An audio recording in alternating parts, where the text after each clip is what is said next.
TV Câmara, a TV do povo de Natal.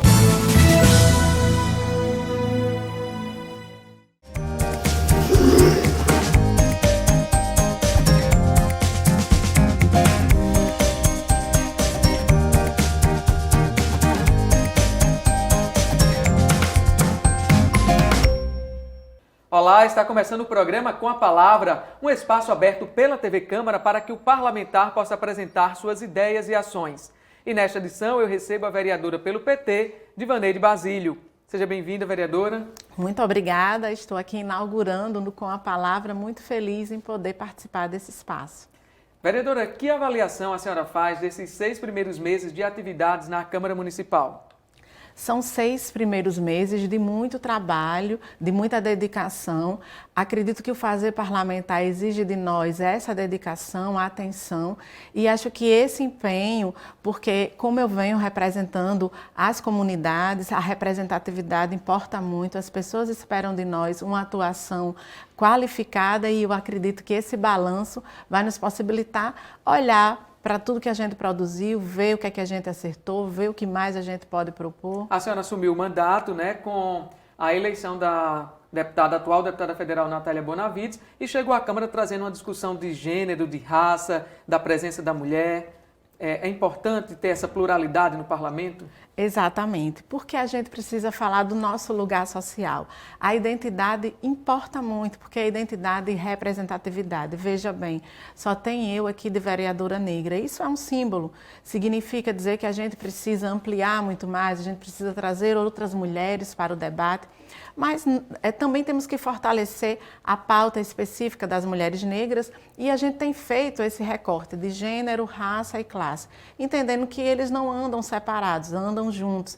E como eu venho de comunidade, e as comunidades também têm suas demandas específicas, e aí quem me acompanha e quem acompanha as nossas redes sociais ou o nosso trabalho nas comunidades sabe disso.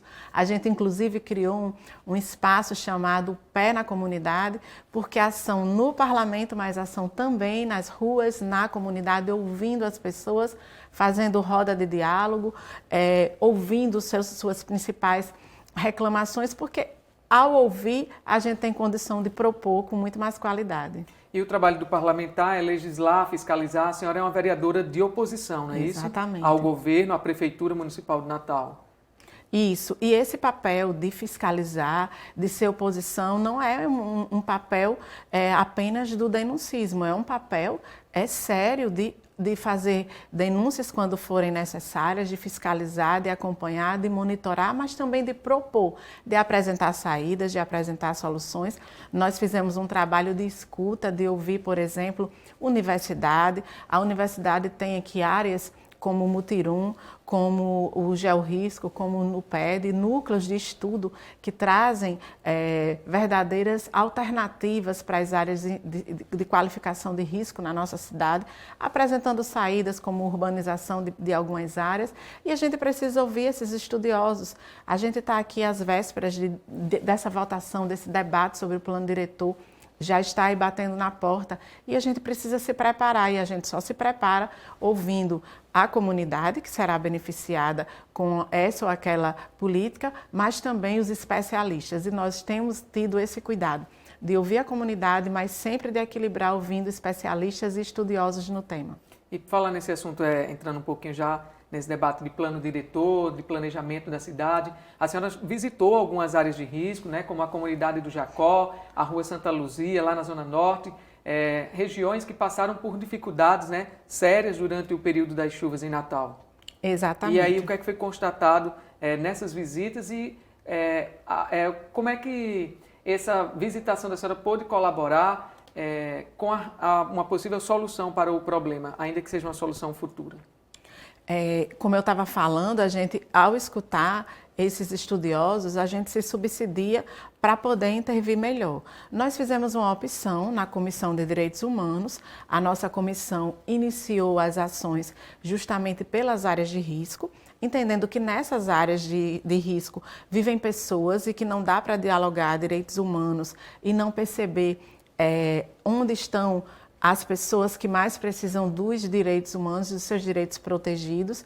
E a gente tem, inclusive, feito isso para qualificar o debate na sociedade, para entender, quando a gente fala de classes sociais, a gente fala disso, das pessoas que estão à margem, das pessoas que estão distantes das políticas públicas ou que muitas vezes são removidas da sua região sem uma alternativa viável. Veja bem, essas duas comunidades são exemplos. O nosso mandato visitou outras áreas e também fez intervenção em outras áreas.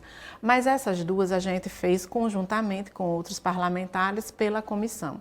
Por meio da Comissão de Direitos Humanos. Por meio da Comissão de Direitos Humanos. Fizemos essa intervenção pela comissão. A comissão fez um trabalho bastante articulado. Primeiro, nós ouvimos a população, aqui mesmo na Câmara, também ouvimos os estudiosos, depois nós visitamos essas duas áreas, percebemos que ambas tinham alternativas que poderiam ser implementadas, fizemos duas audiências públicas aqui, uma específica sobre o Jacó, porque já estava com uma situação um pouco mais acelerada, e uma segunda que contemplou todas as áreas de risco, ou áreas de classificação de risco. Lá no Jacó a gente percebeu que é verdade, tem uma parte da comunidade que precisa ser removida porque está numa situação de risco muito maior. Mas como é essa remoção? Para qualquer lugar, distante do seu local de trabalho, imagine que alguém que está ali já na idade, na terceira idade, que a vida inteira viveu naquele lugar, tem seus vínculos. A gente não pode simplesmente achar que vai remover as pessoas de um lugar e vai dar conta e o problema está resolvido ou tratar isso apenas como um problema. Não, a gente está tratando de inclusão social, está tratando de mobilidade urbana, está tratando de habitação. Então, é uma série de políticas e programas que precisam serem articulados. Interligados. E aí a gente teve um diálogo tanto com a Defensoria como com o Ministério Público. Tinha áreas que as pessoas não precisavam ser removidas porque as casas não apresentavam risco, mas é bem verdade que a comunidade precisava construir um muro de contenção, precisava ser urbanizada e essas alternativas foram apresentadas. Teve uma intervenção maravilhosa com o Mutirum, por exemplo, de pintar ali a região do Jacó, a fachada. Só licença, é um projeto de extensão do UFRN. Exatamente. O Mutirum é um projeto de extensão da UFRN. A professora Dulce Bentes foi uma das, como o professor Moretti também, das articuladoras desse processo. Nós fizemos um processo de pintura da fachada da comunidade do Jacó, justamente chamando a atenção da sociedade. Ali vivem pessoas, as pessoas precisam se sensibilizar e a gente precisa construir uma sociedade mais solidária, em que as pessoas respeitem as outras pessoas ou respeitem o lugar de moradia. E na Rua Santa Luzia, o que é que foi feito? Na Rua Santa Luzia, nós fizemos algumas visitas também, percebemos que uma obra inacabada, cobramos o prazo e é importante dizer que para ambas nós solicitamos reunião com a Prefeitura. Nós não obtivemos retorno do prefeito, porque nós gostaríamos de ter tido essa reunião com o próprio prefeito, porque essas duas regiões nos chamou a atenção para uma coisa.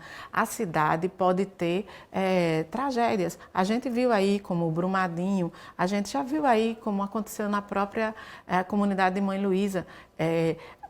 A cidade não está preparada para grandes chuvas, por exemplo, porque na comunidade de Santa Luzia, na Rua Santa Luzia, na comunidade do Igapó, a gente viu isso. Uma obra inacabada com a chuva foi uma combinação estrondosa para tirar o sossego de milhares, de muitas pessoas.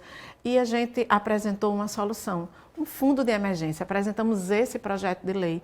Por que a criação de um fundo autorizativo para que a Prefeitura se implemente? Porque a gente sabe que o fundo sensibiliza a sociedade, as pessoas podem doar e a cidade vai estar preparada para quando acontecer um problema como esse ou como outros que às vezes são da natureza, mas muitas vezes são da ausência de uma preparação política. A gente pode, a natureza não pode ser responsabilizada pela falta de gestão ou pela má gestão. A gente precisa sim preparar a cidade e nos prepararmos. E aí por isso que eu falo, a gente denuncia, a gente cobra, mas a gente também apresenta soluções. Olha, eu tenho aqui alguns dados, são mais de 20 atividades internas entre audiências públicas. 2 delas, por exemplo, a vereadora já comentou, uma para discutir a comunidade do Jacó, outra para regiões de risco, também reuniões temáticas e mais de 7 projetos aprovados. Eu queria só que a senhora comentasse rapidamente sobre cada um deles, de forma bem resumida, vereadora.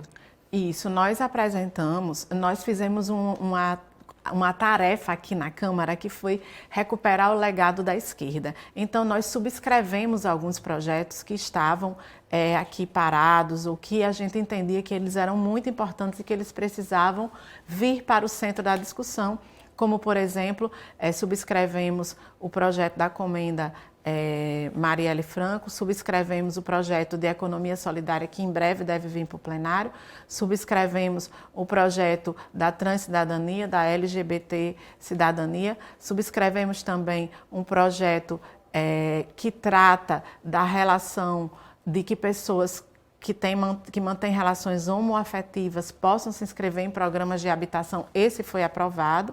E também apresentamos um projeto de agricultura urbana, esse PL que eu falei, do Fundo de Emergência, um PL voltado para a semana da pessoa com síndrome de Down, entendendo que a gente precisa chamar a atenção também para o debate das pessoas com deficiência. Também apresentamos um segundo PL sobre brinquedos educativos adaptados para pessoas com deficiência. Essa tem sido uma pauta e uma bandeira muito forte do nosso mandato.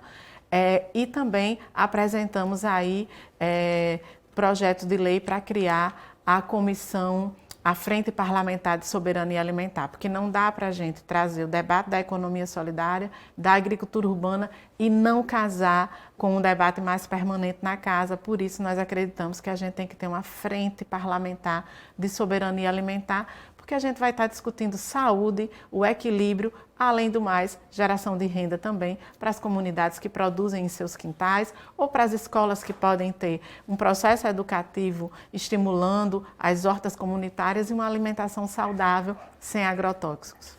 Algumas dessas iniciativas geraram debates bastante polêmicos aqui na Câmara, como, por exemplo, a Comenda Marielle Franco, o projeto da transcidadania. Como é que a senhora recebe essa reação, esse debate, essa polêmica em torno de iniciativas como essa? Faz parte do parlamento? É algo natural?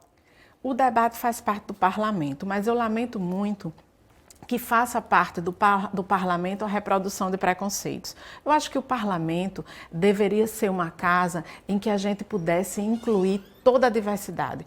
A Constituição Federal prevê direitos iguais para todas as pessoas, mas é bem verdade que cada vez a gente precisa complementar essa Constituição falando das identidades. É bem verdade que esses segmentos precisam ser reconhecidos. Ok, só para finalizar, vereadora, o nosso tempo já está esgotado, mas quais são as expectativas da senhora para o segundo semestre?